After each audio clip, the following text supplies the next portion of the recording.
All right. Here we are. Let's get into it.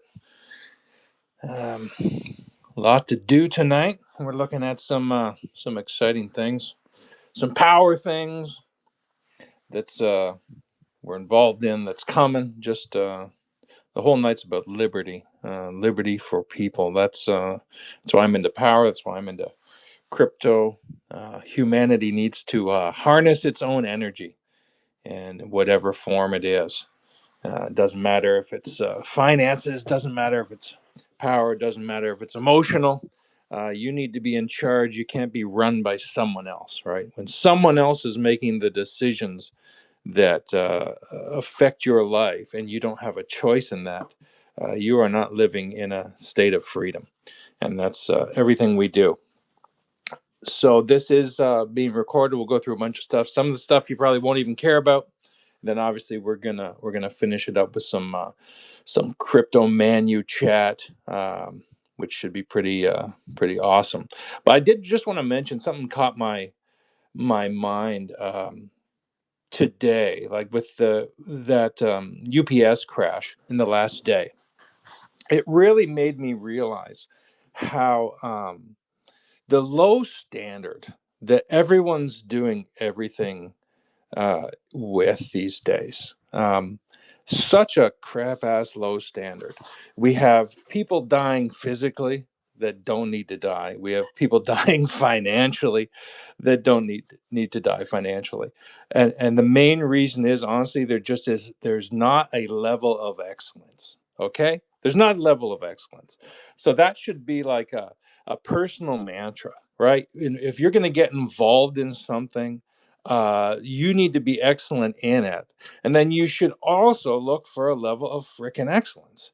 Because honestly, anything else is not worth your time. And guys, your time is your life. Triple underline. So this flight, I'll just touch on it because I was going back and forth with some guys commenting on this, and they're talking about, well, there was an explosion and you couldn't do anything for them, and that's just crap because we we have technology that we even use that can manage a pressure wave. Um, but the reason people just don't do anything is because they just don't do a damn thing. And again, this runs over into everything. Runs over into crypto. Runs over, how you run your financial life, how you run your personal life, what you're investing in. You know, and like we're running, like for example, the planes. Like I fly. No, I don't fly. You know, ATF stuff. I don't fly big birds. I just fly little Cessnas. But I'm aware. I appreciate firewalls. But in these big planes, like they got nothing, man. Their bulkheads can't even handle a pressure wave. They're like resistance is almost zero for pressure waves. And I don't know if you saw the UPS plane go down. That's basically what was going on. But we could build something with CNT, which is carbon nanotubes, that can very easily handle the G's, handle the pressure, handle the high hertz of pressure waves, and we can just fill that with aerogels, and we could actually have it. There's a jet back in the 60s that we had. It was an F-111, so it's a supersonic fighter jet, and they actually designed a capsule in that could detach. So you had 30% more survival rate from that.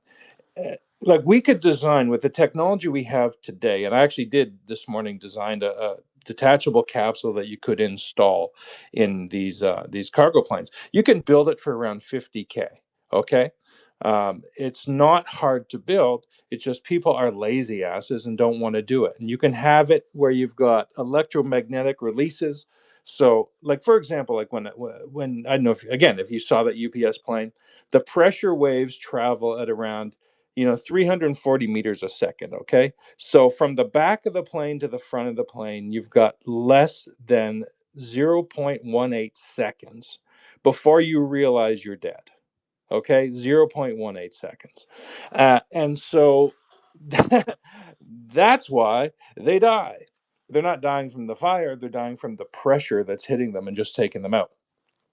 Uh, the FAA bulkheads are only supposed to, give people. I think it's like 5 minutes in some, 15 max, like in cargo planes, 15 minutes of fire protection, and they have, like I said, zero protection from pressure waves. It's a freaking joke. So anyway, we could design it.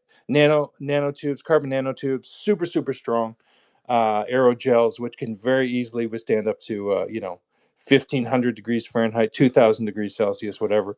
We can handle the heat, and we can handle the crash. Like people, like, I don't know if you've never seen some race car crashes, right? Some of them crash more than 50 G's, 100 G's on the human body. So we can build things, but again, people are just lazy asses. They don't want to build it. But I digress. Um, that's why, again, we want to do things with excellence. Excellence, freaking excellence. So let's get into some stuff tonight.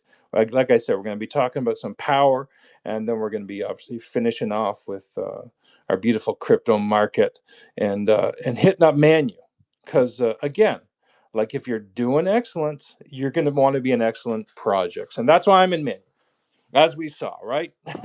Everyone freaked out. 16 mil, 15 mil. I think we touched like 15.5, something like that. And then look at that. We're back up floating around 20 right now. So we can do it if you got balls. That's all you need. Just a little bit of diamond balls, and you're good to go. But let's talk about energy for a sec, because this is, at the end of the day, everything about your life focuses on what you put your energy into and what you're getting out of it, right? Your ROI of life. And you really need to think about that. Your time is your energy. And honestly, that's why we're in crypto, right? For those of you here for that part of the talk, you're in it because you can put in, a few months worth of hard work, and you can get literally, the potential a lifetime's work of labor. And that's a phenomenal ROI as far as your time and your energy, right? That's amazing. And that's why we're involved, period. But we need to think of energy in every aspect of our life. Like, I'm going to talk about a few power things, because, again, my whole focus is about people living in freedom, right? If you're not in charge of what you're doing, you're not in charge, and other people should not be in charge. You should be in charge of your finance. You should be in charge of your power. You should be in charge of your time in your life. And so I want to, really challenge you to say, okay, where am I losing energy? Where am I losing time? Am I putting my time and my focus into things that actually don't produce anything? Because that's stealing your existence, man. You got a finite time here, and you don't want to be doing that nonsense. You want to be focusing on the key things, the important things, right? Uh, Period. That's what we want to be doing. So let's just start. I want to start power, because if we're talking crypto, which we will, that's obviously financial freedom. That allows you some things, but you're still living somewhere. You got to live somewhere. For us, for our company, like I said, we were starting looking at the problem up north, and the issue up there is almost 100% of the communities are on diesel. That's what they rely on. And solar is not viable. Now, I'm going to talk about solar in a second. So we need another method for generating power. And I'm huge into generation. I know the big thing with solar, people think it's a generator, but it's not. It's capturing, right? It's capturing the light of the sun. It's, we'll talk about, photovoltaic things and all that, how it's creating electron motion there, and then it's generating power. Not really generating power, but allowing power to flow. Let's just say it that way. But I'm a sucker for actual generation. Can we have something that we can stick somewhere, and it can create the power? Because at the end of the day, you want to be free, right? You want to be in charge. Now the closest thing, because again, I can't like ship everyone an Eden engine yet, but the closest thing to personal liberty that's available and that you're not going to get hunted for uh, is like a solar power, right? So that's something I think everyone should really look into in some way. And again, a lot of these things are combinations of things. And even if you want to talk about mining, crypto mining, you want to mine BTC, or if you want to merge mine Doge and Litecoin, that's something you should think about. You know, That's something I think about very strongly. It's very good to do that. And then obviously solar is a big aspect of that because then you're off the grid. Uh, but let's just talk about like efficiencies. And this is why this is the one thing I do hate about solar. Like you're running at 21 to 22%. Man, can't we do better? I think we can.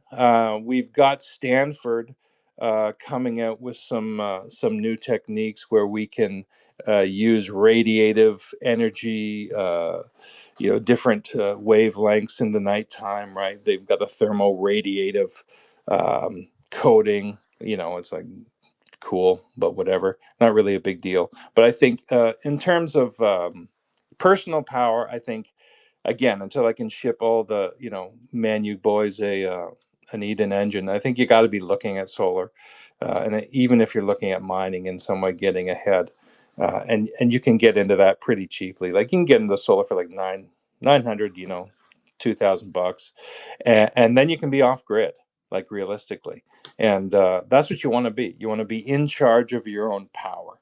But at the end of the day, it's all about energy density, guys, right? Energy density.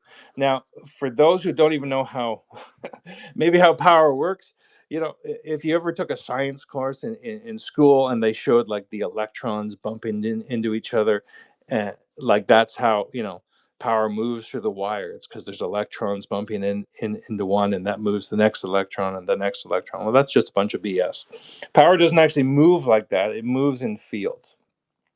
So what you've got a field moving around the wire. The wire is basically just a handrail that power flows to. So when we talk about personal power, house power, whatever you want to do, it's all about density, right? It's all about energy density. Um, Now, power is, the thing I love about power, and this is why I got into power generation for, solving the problem in the north. It's actually very easy to create. All you have to do is move a conductor through a magnetic field. Now, I don't know if you guys heard, there was a 1996, NASA did it's called a tethered satellite system reflight. It was called the TSS-1R. So they took the space shuttle up, right, and it on the STS-75 mission. So what they did is they were dragging an aluminum copper wire behind the space shuttle. Okay, did you know that?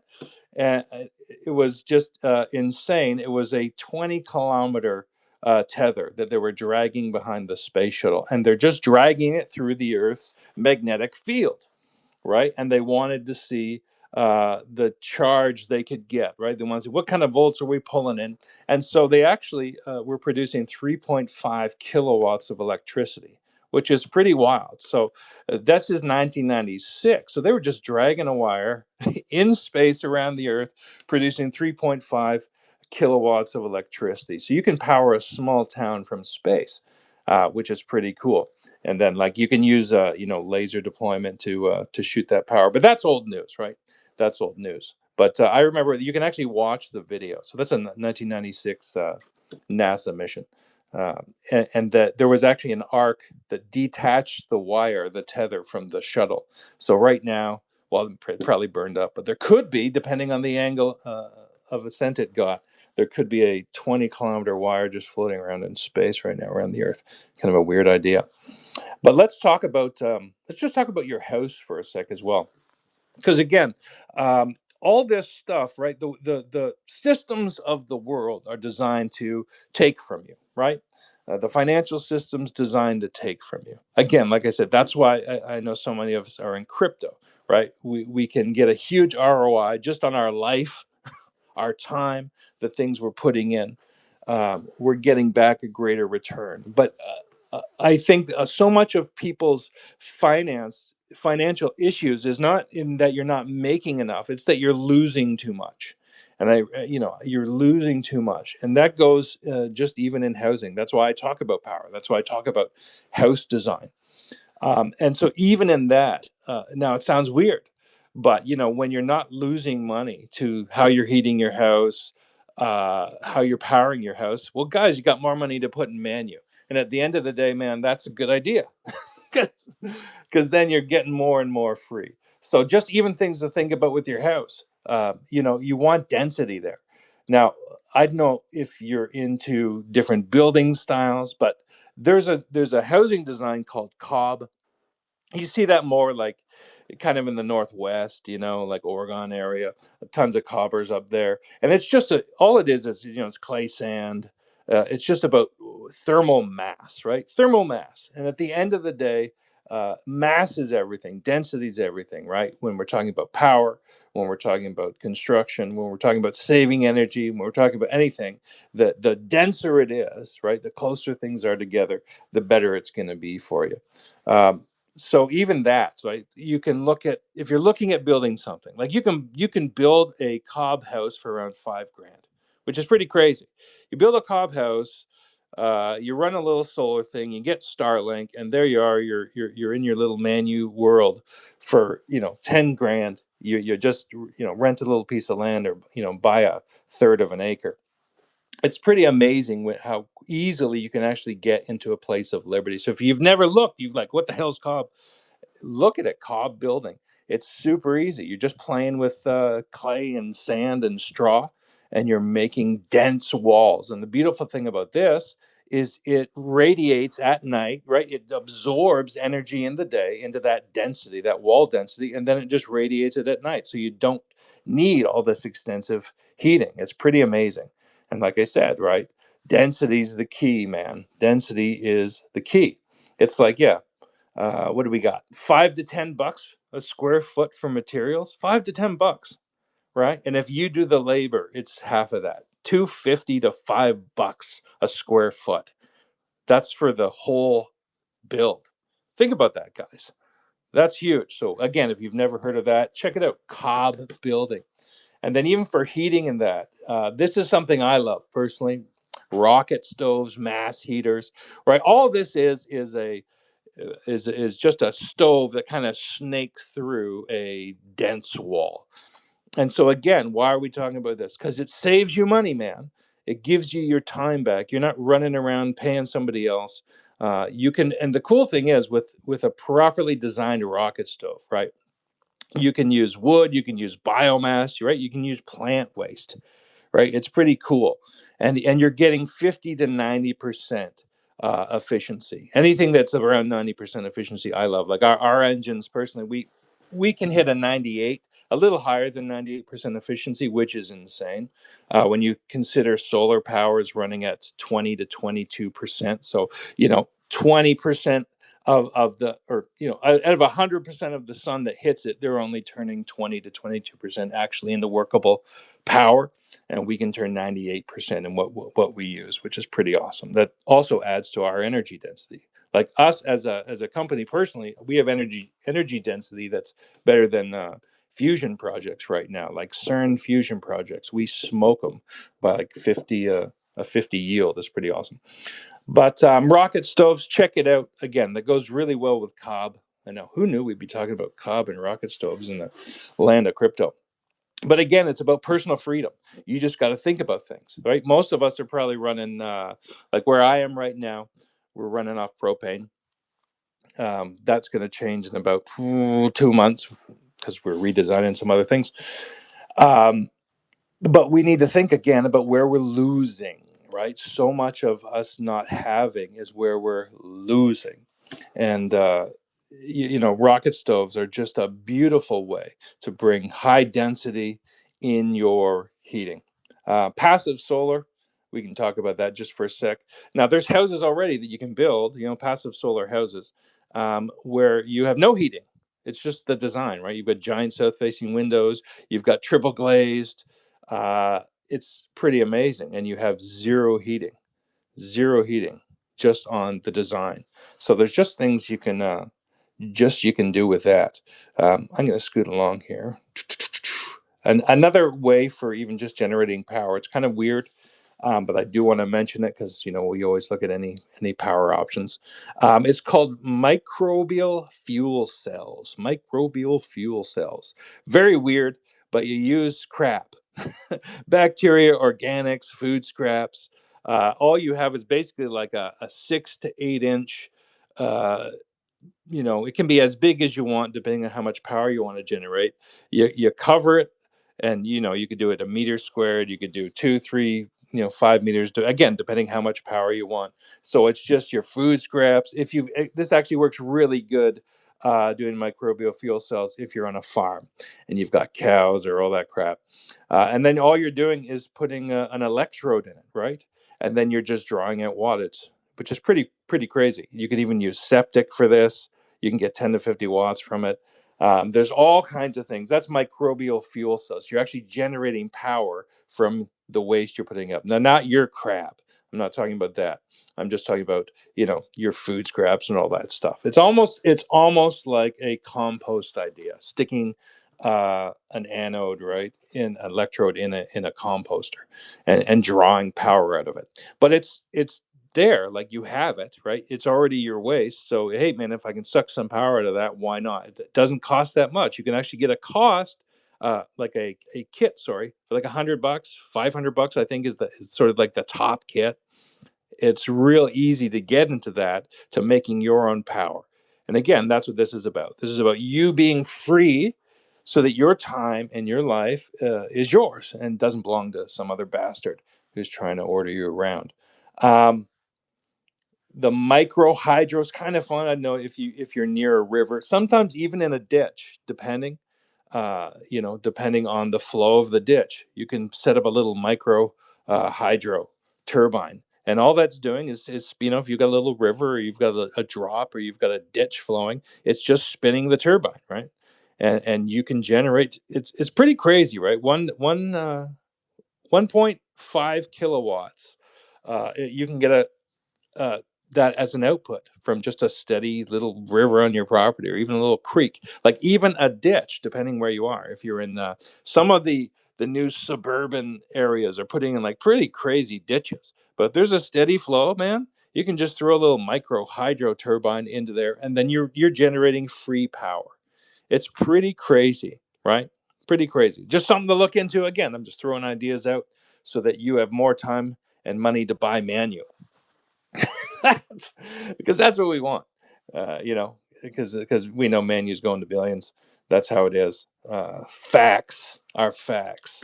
Thermoelectric generators don't really like them. I'm not going to talk about them, but I'm going to talk about this weird one though. Piezoelectric generators are really weird, but they're fun because it's just motion. So you can actually put these in your floor. You can put them in your light switches. You could put them on your dryer. Translates any movement, right? Any voltage change, it rectifies it to DC. So anytime you're walking on your floor, you can be actually charging a battery. Kind of weird, but it's out there. Again, I'm just throwing things out. You're like, what the hell is that? Hey, man, it's just what it is. It is what it is. And like I said, probably for most people, having a little solar array, you can get in one, guys. It's getting so good for like $900, and you can at least get half of your power, definitely all the power you're using to be online shilling MANYU as you should be. You can do that with a little tiny solar array, right? So anyone who's getting some gains in MANYU coming up, I want to see you getting your house offline, man. Getting control of your own power. Now, I want to talk about something we're actually trying to work with. It's RF harvesting, and this is just something because it's everywhere. So it's basically using an antenna, like they're actually called rectennas. So it's a rectifying antenna. So it's anywhere we are, we're getting hit by radio waves, we're getting hit by Wi-Fi in our house, right? um, all these waves are in the air, and so you can actually harvest the power out of the air with a rectenna, right? It's pretty weird, but you can actually get into it for like 20 to $100 just to become aware of this and what it's doing. Um, it's pretty crazy. You can actually get it for your watch. There's lots of fun little uh, fun little ideas there. So just a little overview again of our little power options for you. And like I said, just ignore generators, like regular generators. They're just dirty and scummy, and we'll be replacing every generator with our Eden engine soon. But I think overall, a combination of those things, how you're heating your house, what density you have in your house. And like I said, if you don't know about things like Cobb, check it out. It may be something you want to do, just adding mass to your house. Why? Because we don't want to lose, right? That's where so many people go wrong. They lose energy. And when you lose energy, you can't put it towards something else. And then look at how you're heating your place. Rocket stoves. Um, there's do I want to talk about it? No, earth burned. No, it's too weird. I hate those earth burned houses. It's like bloody hobbit houses. We'll ignore that. And then yeah, look at microbial fuel cells. Just using your food waste. You have it already. That's why I'm just trying to talk about things you already have. Uh, and you can generate power from that. Not huge, but you do generate power. You can charge your phone off a bunch of old banana peels. It's kind of crazy, but it is what it is. And then that piezoelectric is kind of a weird world. Put it under your floors, throw it on your light switches, run it to a battery. Trickle charge down to a battery, and then you're getting free power. Like it's there, it's free power. You may as well use it. And then the little RF harvesting kits, that's totally out there. But I think that's gonna be a new thing. Yeah, DARPA is actually using RF harvesting, and they're doing okay with theirs. Of course, they're funneling it through lasers, but we don't need to do that. Let's touch on. I think that's everything, right?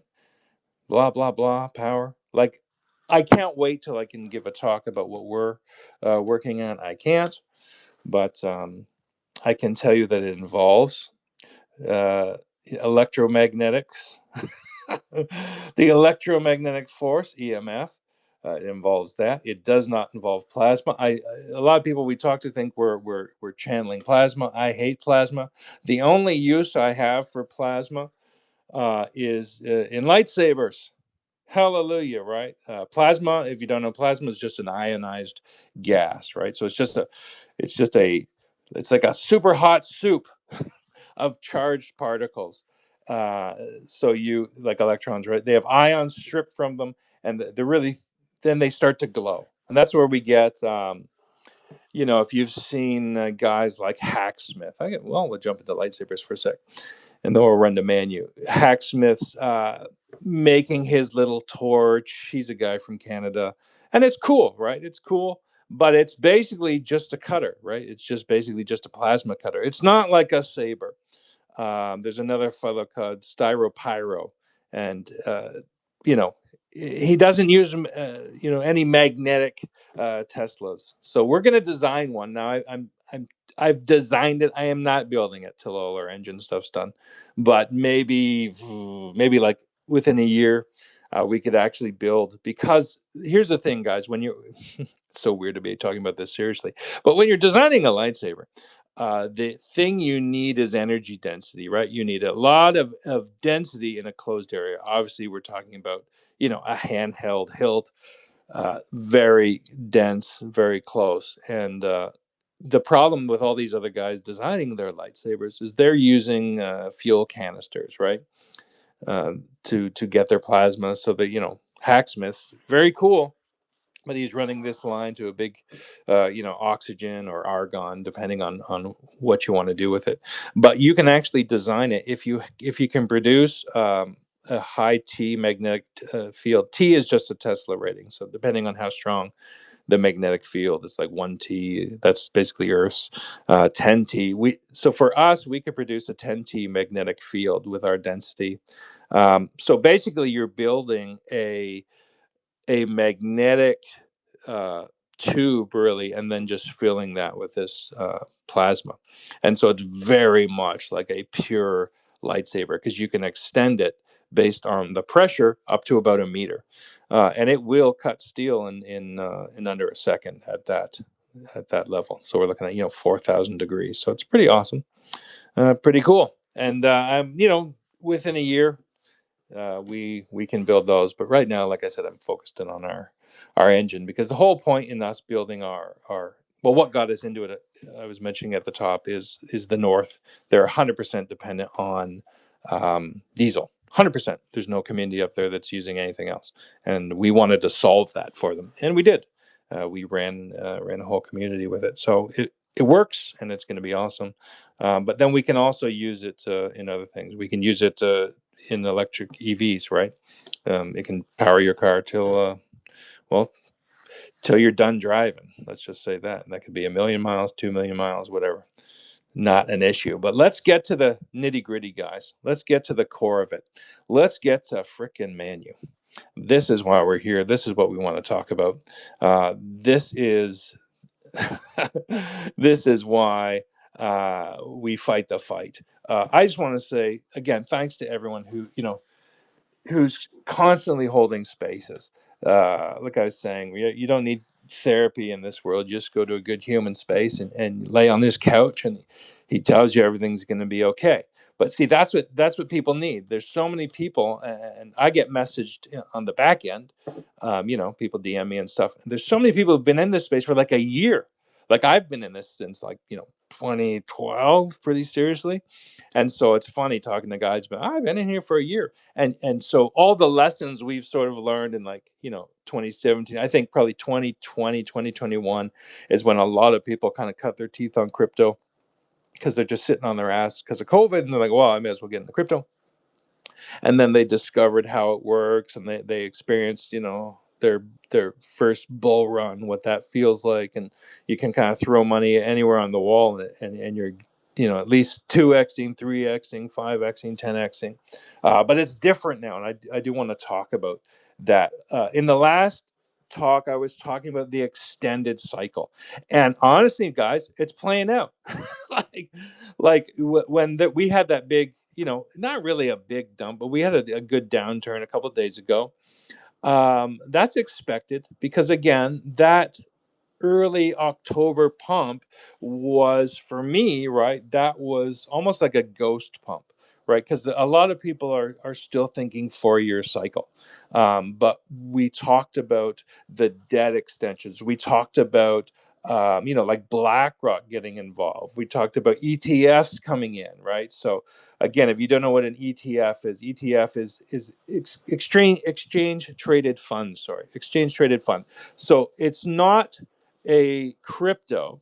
It's a fund that is presented to a stock trader that is tied to specific crypto that someone owns. For example, BlackRock buys 1,000 BTC. They basically sell you shares of that 1,000 BTC in something called an ETF, and it's traded on the stock market following exactly pretty close, within usually 1% BTC cycle. Uh, and so that's what ETFs are. And again, we didn't have this. We didn't have, BlackRock buying billions. We didn't have ETFs. We didn't have ETFs till really this year in the way we have them. We didn't have any of this big money coming into the crypto market. The crypto market in 2021 was still basically the Wild West. And that's what we all love. That's what we appreciate about it. But that has 100% changed. For example, I talked about this last time. Now, the S&P, right, the S&P 500, its correlation to BTC in 2021. Now, these correlations, the closer it is to one, is the closer it is to alignment. So, for example, in 2021, BTC and the S&P 500 was at a zero point 0.2, so not very correlated. Bitcoin could do whatever the hell it wanted. S&P 500 would do whatever it wanted. They're like ships passing in the night, right? They're just not going to see each other, and that was fine. And that was the sort of beauty of the crypto market. It really didn't matter what the main money market was doing. We could do our own thing. But that's not how it is now, because we've had these treasuries buy in. We've had BlackRock buy in. We've had all these bastards buy in. So now our correlation is between zero point 0.6 and 0.8. 0.8 is very, very close to 1, meaning their Bitcoin and the main money market is moving almost in sync, right? It's syncing crypto to TradFi. So I hate that. I personally hate it, but it is how it is. That's just the fact. And so you've got to learn how to ride that wave. That's the wave that's been sent to us. It's not a repeat of 2021 or 2017 at all. It's something new. She never had to deal with BlackRock controlling the frickin' BTC market at all. No one cared, right? It wasn't involved. But now that's where we are. Like, even right, we talked about that last couple of days, Bitcoin going under 100K. It hadn't been down there since, I think I've got it here, June, right? um, that's pretty wild. And nothing like that happened again in 2021. There was none of this correlation. But now we're seeing it. And so now we're seeing this extended cycle. So that does mean, which is really cool for those of us that are wise, for those of us that are holders, for those of us with diamond balls that see the benefit of MANYU, that means the bull run hasn't actually even frickin' started. And that means we're going to see it peak, like I said, around Q2 2026. Now, myself, I'm putting that for late April. That's when I'm kind of seeing it peak. So that's really, it's almost close to the end of Q1. So it's not like, oh, we don't have to wait till freaking June or something. I think it is the math, right? When we just run a sine wave across it, the math lines up with a late April 2026. So that's cool. And now that's the peak. Now remember though, now, memes will always do what the hell they want, but again, the big money does affect things. As we saw, right? BTC's dumping, ETH is dumping, and everything's going down. Now, depending on, and this is why I want to talk about this, depending on the quality of your community is actually the moderating factor for a dump. And this is just 100% facts, okay? 100% facts. I'm going to give you some community statistics, okay? Some stats on community, okay? So engaged crypto communities, right? Communities that are active, that are shilling, that are on X, right? Engaged crypto communities, and we'll talk about the numbers of what that is. Engaged crypto communities get 3 times adoption rates, okay? You're three. So, for example, we release MANYU, another company, another group releases, say, another MANYU, right? It's right. We're going PvP, another MANYU. Well, the community with the stronger group has 3 times more likely win rates. Okay, so even with PvP, which obviously we're not in that case right now, we stand alone. Everyone knows that. Everyone knows MANYU's the frickin' secret sauce of 2025, right? That's why everybody wants in. That's what we've got. As many 34,000 holders as we do. But these are just facts. When your community's engaged, you have a 3 times higher adoption rate than anyone else. You have a 2.5 times retention rate. And that's a key thing. Meaning when everything else is dumping, your community, if you've got an engaged community, is going to hold, right? You're going to hold it 2.5 times more than any other community. That's huge, guys. That's huge. Now we remember the Black Swan event we all went through. That's why MANYU didn't dump. Like freaking, we had other cryptos dumping 80%, 75%, 98%, dumping like crazy. But when you have an engaged community, you have a 2.5 times higher retention rate. That's data from Forbes and Token Minds. So that's just facts. You can't argue it. That's the power of community. That's what I want to highlight here. And here's what's really cool, right? The lifetime value, right, of an engaged community is 40% higher. 40% higher.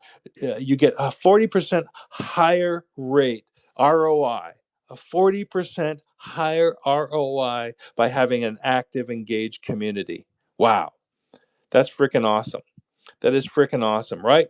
That's why it's unfair. It's unfair for other communities that don't have the MANYU edge, right? That's our edge, guys. That turns that turns holders into apostles for MANYU, and that's what we want, right? That's what we want. We want the MANYU holders being turned into those who are going out and telling the world that there's actually potential. That's what we're talking about, potential for financial freedom. Again, if you're not in crypto for anything other than financial freedom, you need to question why you're in crypto. because that's why you should be here. That's what it allows. But then obviously the tertiary effect is building a freaking amazing community, which ManU has, which is what I love. And that's what we've seen, right? We've got 34,000 holders. We're here's what I love about the spaces. People get educated on the red days. See, while other communities are not holding spaces every day, the ManU community educates people. We've got people who've been in here for a month. We've got people who've been in here for just a year, maybe some 2 years. But a lot of people, surprising, were not in the last bull run. They don't even really know what that feels like.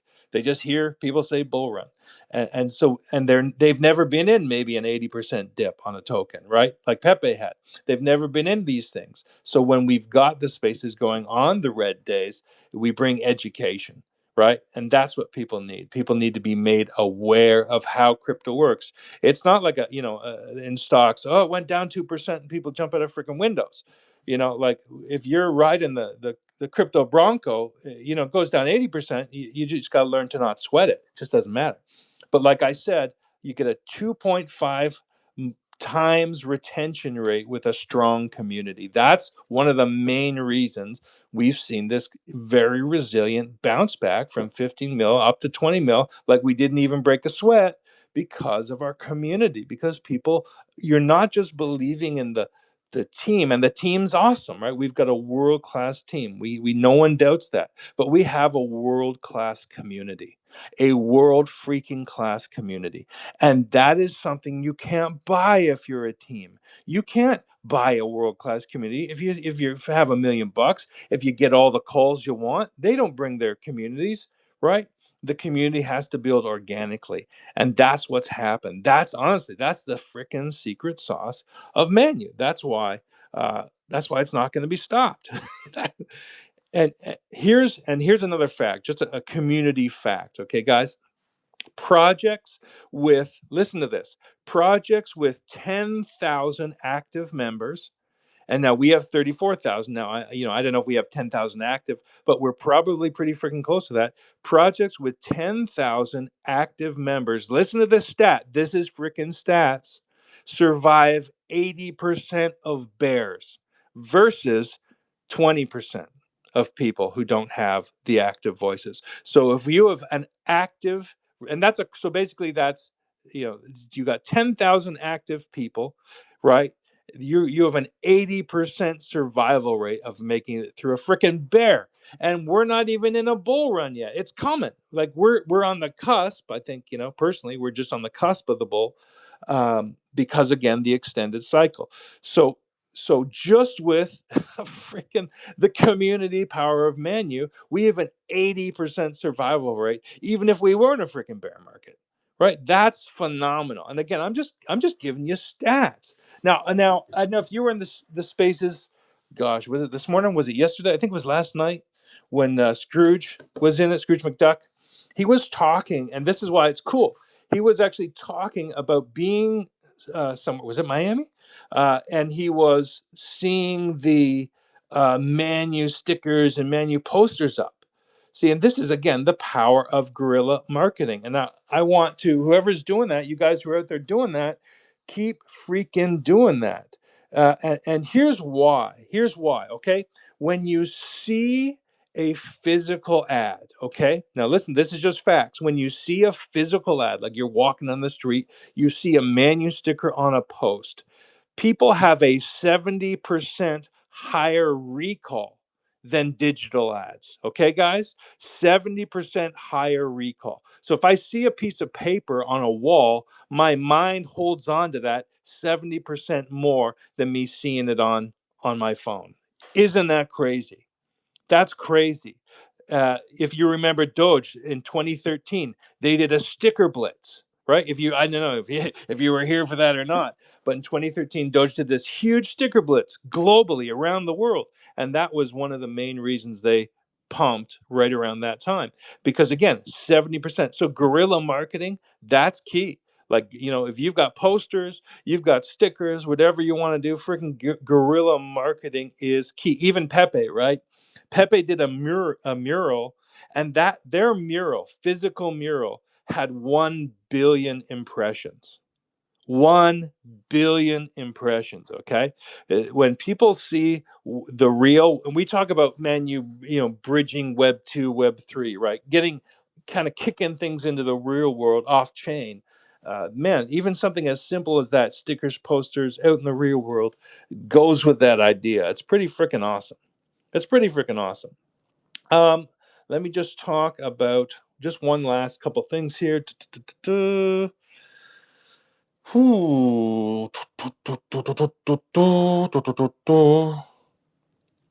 Yeah, no, that's it. Freaking, that's awesome. That's plenty. That's plenty. So, just a quick recap. What are you going to do? You're going to look at your house. You're going to look at your apartment. You're going to look at where you live. You're going to go, where am I losing here? Where am I losing money?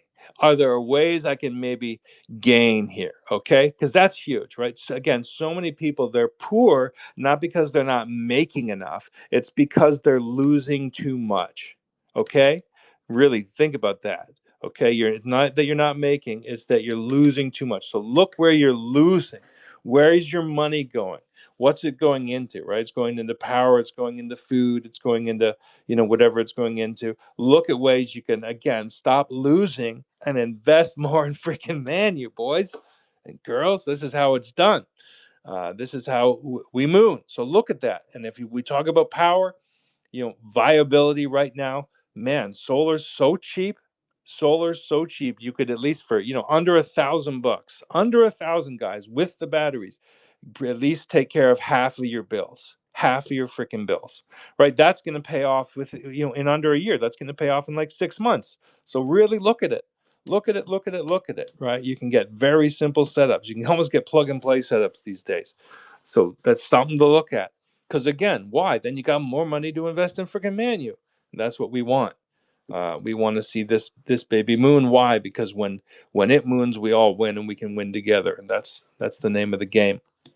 Yeah, biomass stuff. We talked about that. I'm not going to talk about that anymore. And then freaking lightsabers. Look for me putting out a lightsaber, an actual, real kick-ass lightsaber within about a year.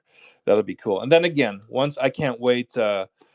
Q1 is when our engines are ready, and then I'll be able to talk openly about that. But it's a lot of NDA stuff right now, but it'll be pretty freaking awesome. And because, like I said, we're able to actually generate 14. It's a little more than 14 megawatts, but 14 megawatts, in something that's 10 inches square. Okay, think about that. Okay, 14 megawatts can power 5,000 houses. Okay, in 10 inches square, kicks ass. But this is where science is at these days. That's why I love it. I love it. But there it is. There it is. And then yeah, cool. So this is recorded. We'll keep it. Um, yeah, hope you all enjoyed it again. Love you guys, and next time we'll see. We'll see what's next time. Maybe we'll bring in a guest I think you all might appreciate. But more to come on that. But awesome. Love you guys. Peace out. Probably see you in humans chat. All right. This is the